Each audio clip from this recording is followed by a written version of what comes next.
Ćao! Ja sam Mare. I pričat ćemo o... Forama za muvanje.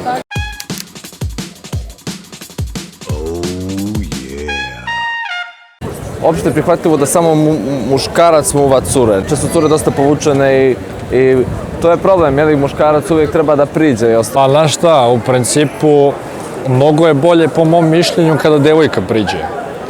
Mi to mnogo volimo, lepše je sve, ali trend je danas da muškarci prilaze.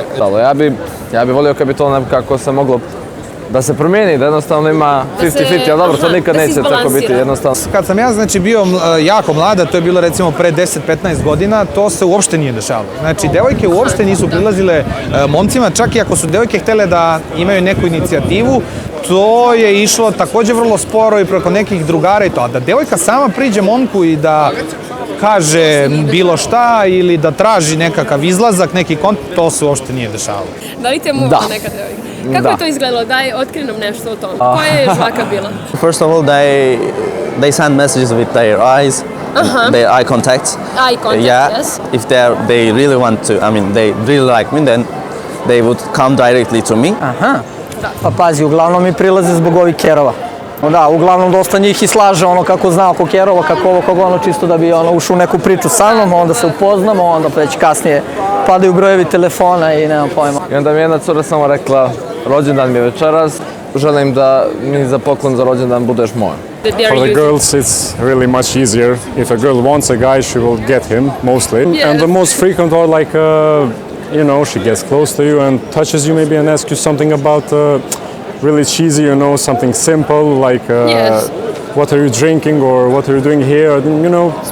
Spontaneous, yeah, something like serious. Reci mi nešto o tvojim forama za muvanje. Da li su one, onako da kažem, baš eksplicitne ili su onako više spontane, skrivene? Spontane, uopšte nemam ništa isplanirano. Nemaš neki šablon? Pa nemam, da sedim kući pa da smišljam, dosta sam komunikatan s ljudima i, znaš, nekako priča počne sama po sebi, znaš, pričam o svemu i svačemu, uglavnom čekam da me pitaš nešto i onda se ja nadovežem na tu priču i krene priča, završi ko zna gde sad.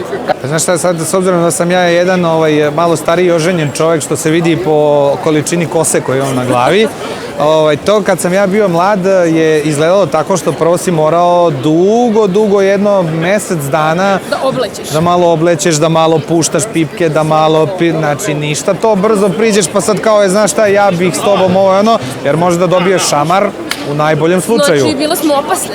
Da, vrlo opasne. Nije bilo šanse to sad kao da to ne... A to kao odmah prvo večer da se nešto desi, nije bilo ni u najavi. Da, ni u najavi. Pa mislim, bez veze, to su neke fore, ne znam, lepe ti cipele, odmah ti kažem, odmah joj kažem, lepo izgledaš, ne znam, lepo si obučena. Nisam nešto kreativan, znaš. Da. And I approached some girls, I asked them about the Belgrade, because I'm a tourist, and I had plenty of questions to ask them. Gledao bi da neke internet šale da pravim koje bi jednostavno nagovijestile.